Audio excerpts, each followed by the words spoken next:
Team culture is not created by charisma, energy, or hype. It's created by consistency.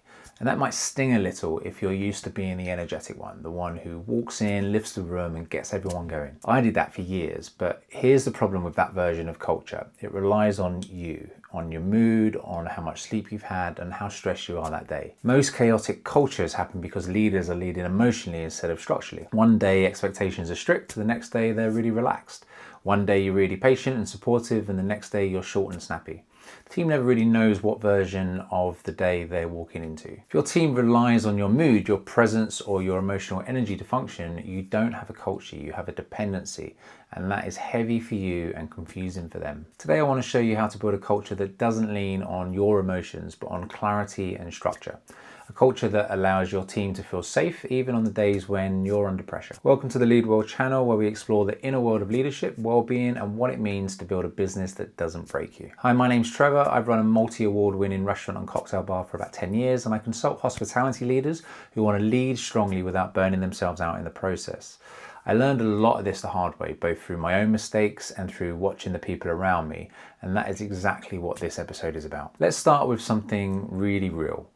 I had a manager years ago who was always very highly strung. Whenever she was on shift, she'd be visibly stressed, rushing around, flustered, with that tense energy that you can feel as soon as you walk in. The funny thing was, even when the shift actually went pretty smoothly, the team would finish the night exhausted and say that it had been brutal. Nothing objectively went wrong, service was fine, guests were happy, but the emotional tone of the shift was chaos because the person at the top looked and felt like everything was on fire. The staff didn't respond to what was really happening, they responded to how she was. When I ran a shift, I always tried to do the opposite. Even on the nights where I was stressed underneath, I worked hard to be calm, steady, and clear on the team. I wanted them to feel like there was someone in control. And the difference was obvious. We could have an absolutely packed night, and at the end of it, the team would say how smooth it felt, how in control they were, and how good the shift had been. Same building, same job, same pressures. Very different tone. Over the years, especially in my darker times, I definitely couldn't hide it as well as I thought. I've spoken to some of the long-standing managers and they've told me that they always knew when I was struggling. Even when I thought I was hiding it, it definitely still came through. It's a tough role being the person that your entire team looks to, but that doesn't mean that you have to carry everything for them. It means that the version of you that they see needs to be calm enough and clear enough that they can follow. They need someone saying through their presence, everything is fine. I'm in control and we can get through this. If the person at the top looks flustered and panicked, they will assume something is seriously wrong, even when things are actually okay. This is one part of the culture, the emotional tone that you carry. The other side is structure. The early days of Occo Rocco taught me that in a very different way. My original management team at Rocco was very large. I talk about this in one of my past videos.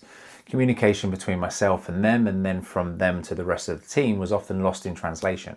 Things would be discussed in a meeting, and by the time it reached the floor staff, it was either changed, diluted, or was missing complete parts. On top of that, there was a lot of resentment building in that first management team due to unspoken expectations. At the time, I was not working many floor shifts. I was focused on driving customers into the restaurant through marketing, public relations, and social media. We were very, very busy, which was kind of the point of my work, but the management team were angry that I was not there as much as they believed that I should be. From their perspective, I was off doing something vague while they were in the trenches. From my perspective, I was doing the thing that fed all of the wages. The problem was not who was in the right. The problem was that I had never clearly communicated what I was doing, why I was doing it, or what I expected from them in return. I was new to the game. I caved under the pressure and I started working on the floor more and more. Of course, that meant I did less of the work that kept the place busy, and over time that had a negative impact on the business. All of that could have been avoided if I'd just been clear from the start. If I'd said, this is my role, this is yours, here is why it matters, and here is how we will measure it. Culture is not built in meetings, it's built in moments. It's not built through hype and speeches, it's built through those standards through which we repeat. What you accept, what you ignore, and what you explain. In this episode, I want to show you how to build a team culture that does not depend on your emotional energy, but on clarity, structure, and shared expectations. You'll learn why culture starts with consistency, not personality, and you'll see how clear behavioural expectations create emotional safety. We'll talk about accountability accountability that empowers people rather than intimidating them, and we'll look at how structure protects morale and reduces conflict. And we'll explore what it really looks like for you to set the tone and for your team to maintain it. If you often feel like your team mirrors your stress or relies on you to keep everyone motivated, take my free business and wellness quiz. It will show you where your culture structure is strong and where it might be slipping a little bit. Because you carry a lot and you deserve the tools and the support to carry it well. Culture starts with consistency, not charisma. Charisma creates a buzz. It can get people excited for a night or a week or the honeymoon period of a new job, but it doesn't create security. Consistency creates trust. Your team thrive when they know what behaviour is and is not acceptable, day after day. They relax when they know the standard is steady, and they can focus on the work when they're not secretly wondering what version of you they're going to get. Culture is the sum of repeated behaviours. If the standards move depending on your mood, the culture sometimes becomes chaotic. If sometimes lateness is a big deal and sometimes it's ignored, staff don't know whether you mean what you say. If sometimes poor attitude is challenged and sometimes it's just laughed off, people learn that nothing is really solid. Consistency is one of the most powerful tools you have for reducing staff anxiety. When you constantly reinforce a standard, it becomes normal. It stops being a rule and starts being part of who the team are. The reverse is also true. When you let one lapse slide, it starts to become the new standard. Not deliberately, but slowly. Someone cuts a corner and nothing's said. Someone speaks badly of a colleague and it's awkward, so you leave it. Someone pushes a boundary with timekeeping or basic responsibilities and you tell yourself that you'll address it later, but later never comes. Every time that happens, the culture shifts a little away from what you want and towards what you tolerate. Culture is not what you say it is. Culture is what you allow to repeat. Standards and expectations build safety. Most staff do not actually want complete freedom. They want clarity. They want to know what good looks like. They want to know what the rules of the game are. They want to know when they're doing well and when they're drifting. People feel unsafe when nothing's defined. That's why behaviour expectations need to be written, taught and referenced, not held in your head and just assumed. This includes things like what customer service looks like in your venue, what communication with guests and colleagues should sound like, what professionalism means in your context, how mistakes are handled, how conflict is resolved, and how we talk about the business even when we're tired. I like my staff to bring their own personality to the service. I want them to feel like themselves, not like robots reading a script. But I also need them to hit their cues when they speak to customers. I need them to be solving problems, not dwelling on them. And I will be honest, I still get this wrong sometimes. Communication needs to emphasize a willingness to listen as well as to command. Staff can forget that they're being asked to do things because there's a bigger problem being solved that they can't see. I still get pushback from staff members who don't understand why they're being asked to increase their workload in a certain area, and this is where clarity matters. It's a difficult culture to create and to nurture, but when expectations are clear, even if people don't like them in the moment, they feel safer, they know the rules. In my Lead Well framework, this sits under Direct with Clarity. Clarity is not just about tasks and checklists. Clarity is the formation of a stable structure.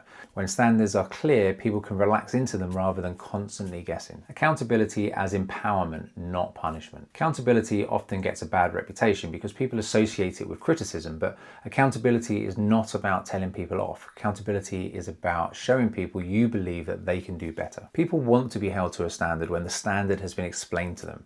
It tells them you think that they are capable. What they don't want is unpredictable reactions that feel personal. Accountability without clarity feels like an attack. Accountability with clarity feels like guidance. When you say to someone, here is the standard we agreed on, here is where you have drifted from it, and here is how I'm going to support you to get you back there, that is leadership. That is not conflict. At Occo Rocco, I've seen both sides. When I addressed behaviour with calm clarity, staff stepped up. They didn't always love the conversation, but they respected it. They knew where they stood. And when I avoided conversations because I didn't have the energy for them, the culture slipped. Small issues grew into bigger ones simply because they weren't contained. There's been phases where I've been less present at Rocco, times where my focus has been pulled elsewhere or my own well-being has taken a hit. In those phases, it's been very clear that the culture can drift if I'm not paying attention. I'm fortunate now to have a really solid management team who can carry the ethos without me if they're needed, but I still run a shift or two a week, not just to get stuck in, but just to see what's actually happening. I want to be aware of the tone of the room, the language people use, the way they deal with stress, and then when decisions need to be made, I'm making them from an informed place, not just guesswork. But it's a fine balance. You need boundaries to protect your own life, but you also can't neglect the business where only you can really see the whole picture. After all, it's your creation. Accountability is part of how you protect it. not by controlling everything, but by guiding it. Structure protects morale. Teams fall apart when everything depends on emotional energy. When morale rises and falls based upon who's at the pass, who is on the bar, or who's in the office that day, leaders burn out when they feel they have to lift the room every single shift. Structure protects people from your bad days and your good days. When you have structure, morale becomes stable, predictable, and fair. You are no longer relying on hype, you're relying on rhythm. That structure can look like daily briefings where you set out the expectations for the day. It could be end of shift debriefs where you highlight what went well and what needs adjusting. It could be clear responsibilities for each role so people know exactly what's theirs and what they shouldn't be doing. Regular one-to-ones so small problems don't quietly build up is another good option.